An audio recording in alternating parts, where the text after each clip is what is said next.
Recharge plans accept చేసిన కొంతలో కొంత రికవర్ అవ్వచ్చు. 3 రైడ్లు వేసామనుకోండి, దాంట్లో వచ్చే కమిషన్ 150 లేకపోతే 200 కమిషన్ వచ్చింది అనుకోండి, మన రీఛార్జ్ ప్లాన్లో మనం 200 రూపీస్ వెనక్కి వచ్చినట్టే ఉంటుంది. అది ఇప్పుడు ఏంటంటే ప్రీవియస్గా 450 రూపాయలు ఇక్కడ నుంచి ఎయిర్పోర్ట్ పడేదన్న, ఇప్పుడు 340 రూపాయలు పడుతుందన్న. ఆ 100 రూపాయలు కస్టమర్ తగ్గించారు తప్ప మనకు బెనిఫిట్ లేదు.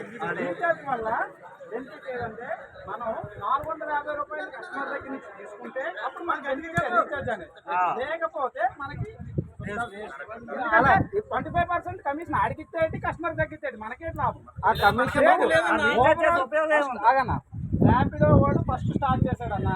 ఎలా స్టార్ట్ చేశాడు? ఇక్కడ నుంచి 315 రూపాయలు స్టార్ట్ చేశాడు ఎయిర్పోర్ట్కి, అంతేనా? మనకి కస్టమర్ దగ్గర నుంచి బెనిఫిట్ లేదు.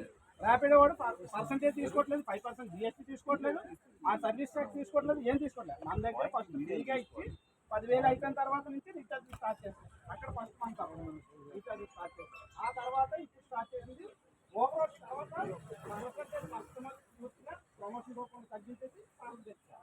3వ వాడు ఏం ప్రాబ్లంలో అందరూ కొనసాగారు.